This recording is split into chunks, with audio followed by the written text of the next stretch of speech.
Welcome back to Let's Stumble Awkwardly Around the Stanley Parable. I'm DigitalAdhesive, and we are going to press 5 to question nothing. I suppose I can't. Not in the way I want him to.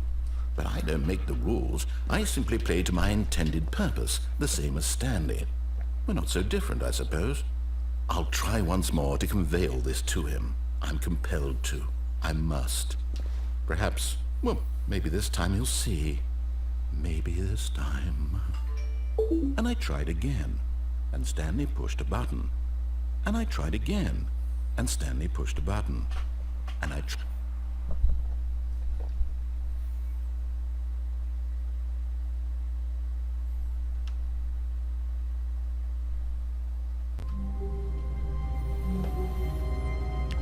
Okay.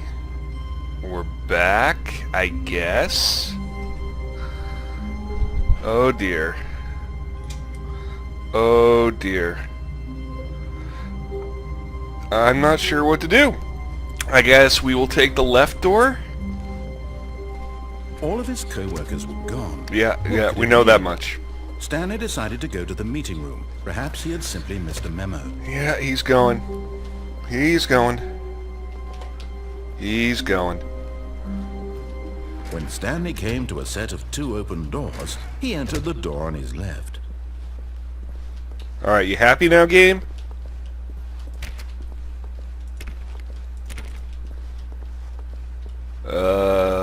Dark, scary room. Yet there was not a single person here either. Feeling a wave of disbelief, Stanley decided to go up to his boss's office, hoping he might find an answer there. Oh, mercy.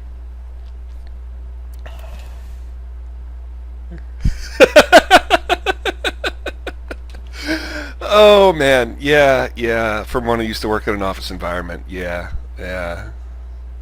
Right. Oh, God. It's cool. It's like social commentary, but it's not as in your... It's cleverly packaged. What do people want? Things, money, more money. Things, but with money to buy more things. Graphs about things and money. We have our new product. Oh, dear. My quarterly post review. Work harder. Let's check out some of these other charts here. We gotta get Chris out of the broom closet. It's true. It's true. It's ongoing, apparently. Who moved my desk? The future was yesterday, tomorrow was now. Meeting room. Marketing Mondays. Mergers, weekly review. Alright, I think we've seen enough here. Let's roll. Tell me what to do, voice in the sky. Coming to a staircase, Stanley walked upstairs to his boss's office. You know, I gotta do this. I'm sorry.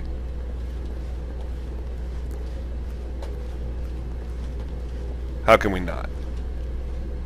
We gonna get mugged in the parking lot? But Stanley just couldn't do it. He considered the possibility of facing his boss, admitting he had left his post during work hours. He might be fired for that. And in such a competitive economy, why had he taken that risk? All because he believed everyone had vanished?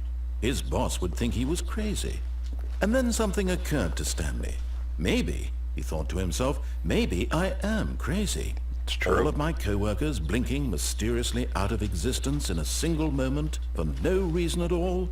None of it made any logical sense. And as Stanley pondered this, he began to make other strange observations. For example, why couldn't he see his feet when he looked down? Good point. Why did doors close automatically behind him wherever he went?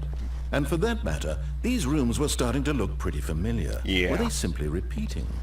No, Stanley said to himself, this is all too strange. This can't be real. And at last, he came to the conclusion that had been on the tip of his tongue. He just hadn't found the words for it. "I'm dreaming!" he yelled. "This is all a dream." Oh, what a relief Stanley felt. to have finally found an answer. What's an the car doing explanation. here? His co-workers weren't actually gone. He wasn't going to lose his job. He wasn't crazy after all. And he thought to himself, I suppose I'll wake up soon. I'll have to go back to my boring real-life job pushing buttons. I may as well enjoy this while I'm still lucid. So, he imagined himself flying and began to gently float above the ground. Then Sweet. he imagined himself soaring through space on a magical starfield, and it too appeared. It was so much fun, and Stanley marveled that he had still not woken up. How was he remaining so lucid? And then perhaps the strangest question of them all entered Stanley's head. One he was amazed he hadn't asked himself sooner. Why is there a voice in my head dictating everything that I'm doing and thinking? Now the voice was describing itself being considered by Stanley, who found it particularly strange. I'm dreaming about a voice describing me, thinking about how it's describing my thoughts, he thought. And while he thought it all very odd and wondered if this voice spoke to all people in their dreams, the truth was that, of course, this was not a dream. How could it be? Was Stanley simply deceiving himself, believing that if he's asleep he doesn't have to take responsibility for himself? Stanley is as awake right now as he's ever been in his life. That is the nice thing about sleep. Now, hearing the voice speak these words was quite a shock to Stanley. After all, he knew for certain, beyond a doubt, that this was in fact a dream. Did the voice not see him float and make the magical stars just a moment ago? How else would the voice explain all that? This voice was a part of himself too. Surely, if he could just... He would prove it. He would prove that he was in control, that this was a dream. So he closed his eyes gently, and he invited himself to wake up. He felt the cool weight of the blanket on his skin, the press of the mattress on his back, the fresh air of a world outside this one. Let me wake up, he thought to himself. I'm through with this dream. I wish it to be over. Let me go back to my job. Let me continue pushing the buttons. Please, it's all I want. I want my apartment, and my wife, and my job. All I want is my life exactly the way it's always been. My life is normal. I am normal. Everything will be fine. I am okay. Oh. Damn it. Stanley began screaming. Please, someone, wake me up. My name is Stanley. I have a boss. I have an office. I am real. Please, just someone tell me I am real. I must be real. I must be. Can anyone hear my voice? Who am I? Who am I? And everything went black.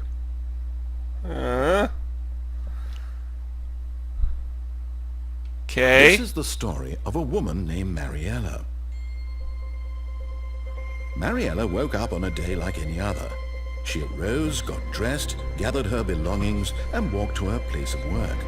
But on this particular day, her walk was interrupted by the body of a man who had stumbled through town talking and screaming to himself, and then collapsed dead on the sidewalk. And although she would soon turn to go call for an ambulance, for just a few brief moments she considered the strange man. He was obviously crazy. This much she knew. Everyone knows what crazy people look like. And in that moment, she thought to herself how lucky she was to be normal. I am sane. I am in control of my mind. I know what is real and what isn't. It was comforting to think this, and in a certain way, seeing this man made her feel better. But then she remembered the meeting she had scheduled for that day. The very important people whose impressions of her would affect her career, and by extension, the rest of her life. She had no time for this, so it was only a moment that she stood there, staring down at the body. And then she turned and ran. Oh my. Okay. Well, now you know what we have to do. We have to go up the stairs. I can't wait to tell this story to my co-workers, Stanley thought. How amusing they'll find it. Oh, won't we all just laugh and laugh at the time I thought everyone had gone missing. Oh, this is Different or the same? I don't know.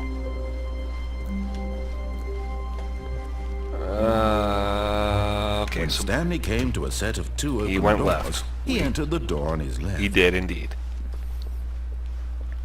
And he went through the meeting room without looking at anything. Yet there was not a single person here either. Feeling a wave of disbelief, Stanley decided to go up to his boss's office. Yes, he hoping did. he might find. Coming to a staircase, Stanley walked upstairs to his boss's office. Here we go. Meet the ball. Whoa. Nice digs, boss. Executive bathroom.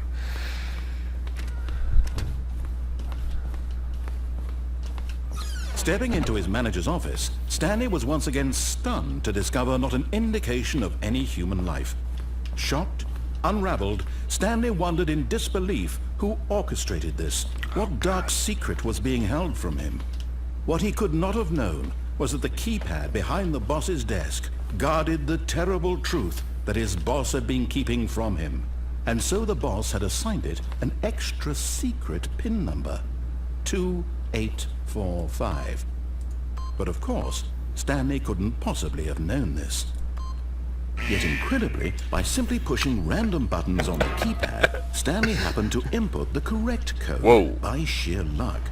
Amazing. He stepped into the newly opened passageway. Oh dear. Are we like in Aperture Science now? Oh boy. Oh boy. Is our guy like our boss like a Bond villain or something? Where are we going?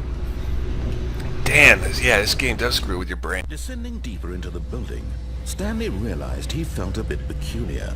It was a stirring of emotion in his chest, as though he felt more free to think for himself, to question the nature of his job.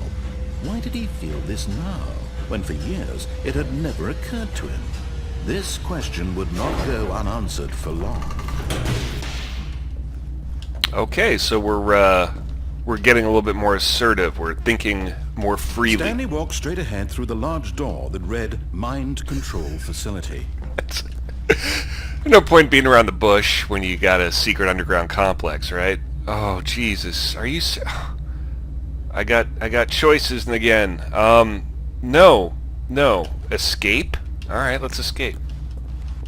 Although this passageway had the word escape written on it, the truth was that at the end of this hall, Stanley would meet his violent death. Well, yeah, come on. We gotta meet our violent death. There's a long-ass hallway. The door behind him was not shut. Stanley still had every opportunity to turn around and get back on track. Oh, Jesus. This is great. At this point, Stanley was making a conscious, concerted effort to walk forward and willingly confront his death.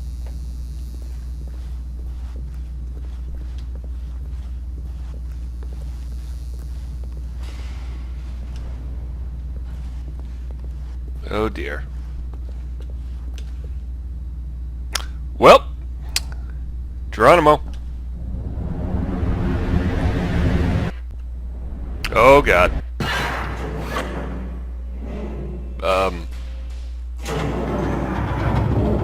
As the machine whirred into motion and Stanley was inched closer and closer to his demise, he reflected that his life had been of no consequence whatsoever. Stanley can't see the bigger picture.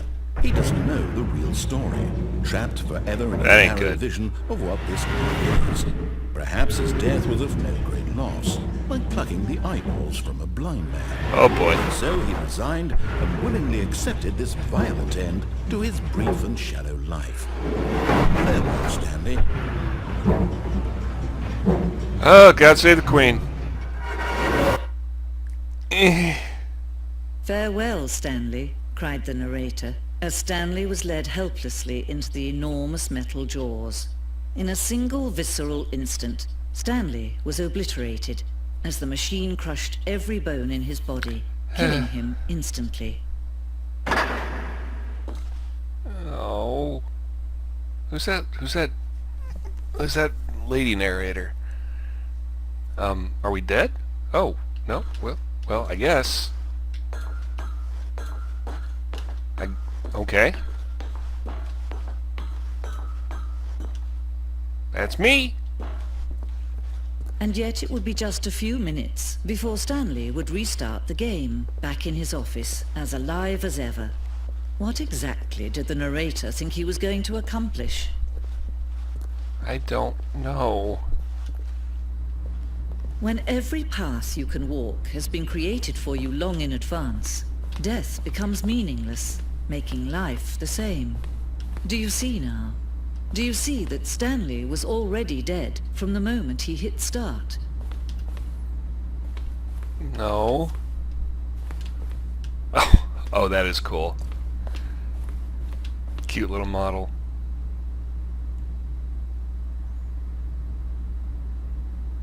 Nice.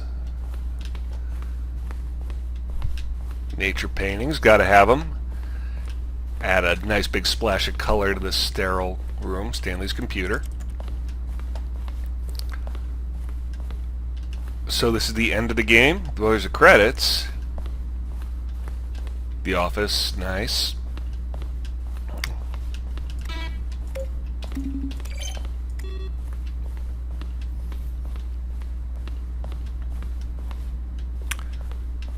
Office computers, great. A lot of people.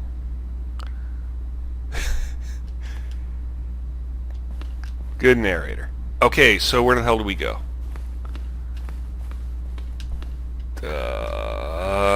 Maintenance room.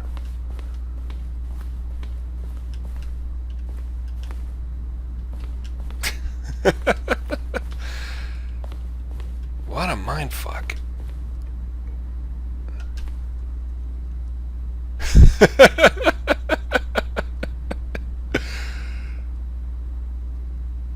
Yay, developer emails.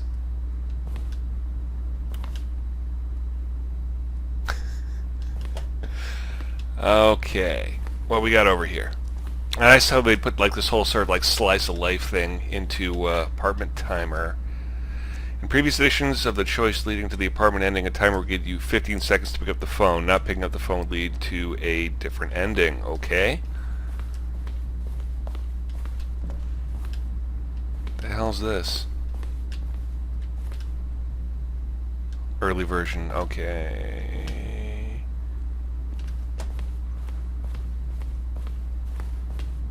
The hell? Am I seeing stuff I didn't do yet? I don't know. Countdown desk. There's a countdown ending. I must have missed it. And now I'm lost. I am lost. And okay, alright, here we go. Is there a way out, or am I just wandering around this place, like in circles? That is a valid question. When Stanley came to the lift, he traveled upward to 2 years of development. the top of the facility to end this injustice. I can't hear them. Okay. Well. I guess we're gonna restart and go through the mind control facility, unless I can find a way there to the beginning of the game from this ending building, which I don't think I can. Did we go through here, though? I don't think we did. I don't think we went through here. What do you got for me, game? Is there a way out? And then mock-up. This is impressive, though. This is cool. Okay, alright. Since this game does not, or since my recording software does not like this game's loading, I'm going to meet you after the jump cut. Bear with me. Alright, and we are back at the mind control facility. Figured I'd spare you guys the walk over here. Let's do this thing. Stanley walked straight ahead through the large door that read Mind Control Facility. What do you got for me?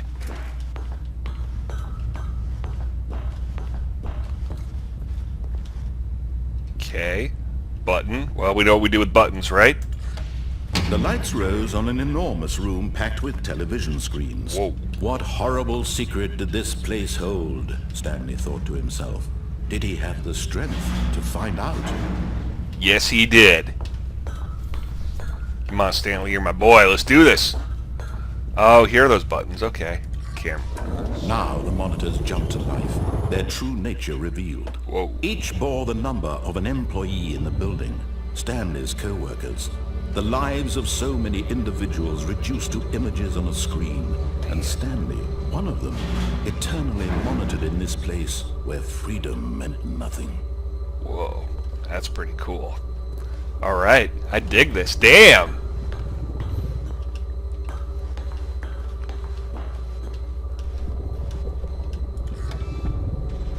This mind control facility, it was too horrible to believe. It couldn't be true. Had Stanley really been under someone's control all this time? Was this the only reason he was happy with his boring job? That his emotions had been manipulated to accept it blindly? Let's go find out. No.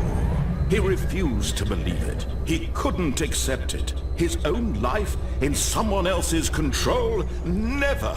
It was unthinkable, wasn't it? Was it even possible? Had he truly spent his entire life utterly blind to the world? But here was the proof. The heart of the operation. Controls labeled with emotions. Happy, or sad, or content. Walking, eating, working. All of it monitored and commanded from this very place. And as the cold reality of his past began to sink in, Stanley decided that this machinery would never again exert its terrible power over another human life. For he would dismantle the controls once and for all. Alright. That did not do anything. Okay. Well, I guess we're going to dismantle the controls once and for all. It's weird having a narrator that I'm competing with for attention. This is one of those LPs where I actually don't have to do that much talking, which is bad because I like talking, but I do like this game, so I guess it works out. All right, let's mess up this. Let's mess up this machine. Nice font. All right, well. And when at last he found the source of the room's power, he knew it was his duty, his obligation, to put an end to this horrible place and to everything it stood for. Or maybe not. Oh, Stanley, you didn't just activate the controls, did you? I did. After they kept you enslaved all these years, you go and you try to take control of the machine for yourself. Is that what you wanted? I did. Control? Oh, Stanley, I applaud your effort, I really do. But you need to understand, there's only so much that machine can do. You were supposed to let it go, turn the controls off, and leave. If you want to throw my story off track, you're going to have to do much better than that. I'm afraid you don't have nearly the power you think you do. For example, and I believe you'll find this pertinent, Stanley suddenly realized he had just initiated the network's emergency detonation system. Oh. In the event that this machine is activated without proper DNA identification, nuclear detonators are set to explode, eliminating the entire complex. How long until detonation then? Let's say, 2 minutes. Oh boy. Now this is making things a little more fun, isn't it, Stanley? It's your time to shine. Yeah. You are the star. It's your story now. Shape it to your heart's desires. Oh, this is much better than what I had in mind. What a shame we have so little time left to enjoy it. Kidding. Oh. Mere moments until the bomb goes off. There's a door. But what precious moments each one of them is.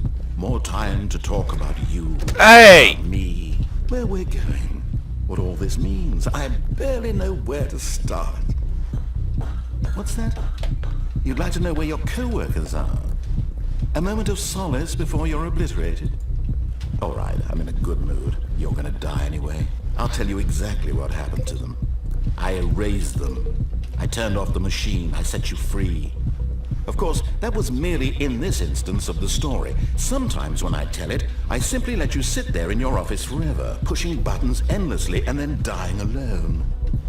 Other times, I let the office sink into the ground, swallowing everyone inside, or I let it burn to a crisp.